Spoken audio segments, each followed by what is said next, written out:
sparring po ninyo, kamusta naman po yung sparring ng Linares? Okay naman, mabilis yung Linares at saka ka-style, parang ka-style siya sa Lino Marquez. Ay, ka-style siya Marquez yung po. Tapos kailan mas mabilis to, malakas din. So maganda ka-sparring. Malaki may tulong. Sir, saan po yung focus po ninyo ngayon? Itong second week po ninyo sa Baguio City. Ano po yung pagtutuunan ng Baguio City? Focus ko yan is yung stamina at saka mga strategy na gagawin namin for this round. Okay. Sir, bali po si Marquez daw po ay may kasparing. Fourth round ay napag-uwi niya yung kanyang kasparing. Tingin daw siya kalakas ngayon at threatened ba tayo? Ayun naman. That's good for him. Size and beauty. Maganda naman pag-inside natin dito. So, maasahan naman para magandang laban. Okay. Sir, puntahan niyo po muna yung tungkol sa issue ng politika, sir, sa RHB. Kayo po ay minsan na nasangkot ako sa issue ng RHB. Payag ba kayo ngayon, sir? Kung, sir, panay ko lang po kayo tungkol sa debate kasi pinag-uusapan kung Tagalog or English ang gagamitin sa debate. Sa debate? So kayo, sir, kasi parang si Senator Nico Lapid, Tagalog daw sana kasi nga hirap na. Hindi, okay naman. Okay. Sabi niya, nakakaintindi naman siya ng English. So, pwede naman yung sagutin ng Tagalog eh. Wala namang problema. Ba't yung mahiya eh? Dapat nga, Tagalog ang gagamitin ng salita dahil Pilipino tayo. Kumbaga sa ano, huwag tayo mahiyang sumagot.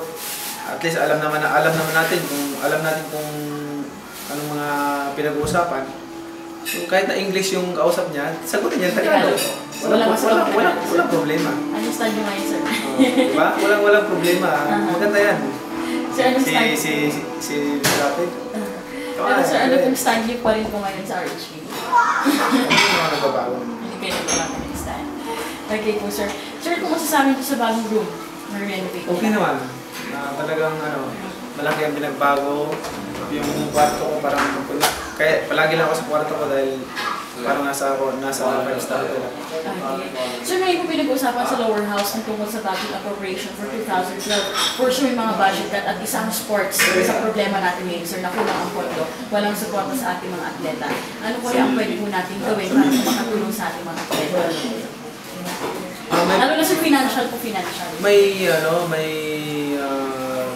yung advertisement ko na ginawa para sa sports natin, especially mga kids natin na suntok ginto, sinusuportahan ko para lahat tayo. Kahit piso lang, ilang bilyon ng Pilipino, pero kung hindi naman makaka-apekto sa atin yan, magbibigay tayo kahit mag-piso bawat isa. So walang problema para magkakuha tayo ng gold medal sa Olympic. At pangalawa, kung nabawasan mo ng Pangulo yung mga budget siguro sa sports o sa anong mga ahensya, hindi ko alam kung siguro may plano siya na iba na ikabubuti sa ating bansa. Kasi lang pinakalapak nila, nag-rally po sila kahapon mga estudyante tungkol sa budget cut. Ngayon sir, kanina napasubuin sa akin yun sir, medyo itong Baguio City, maraming lubak-lubak at pinagawa mga kalsada. Ano masasabi niyo sir? Okay na po ba? Okay naman, ay naayos naman ang nakaupo dito yung mga kalsada ay naayos. Siyempre, tag-ulan ngayon, laging umulan dito so ayos lang.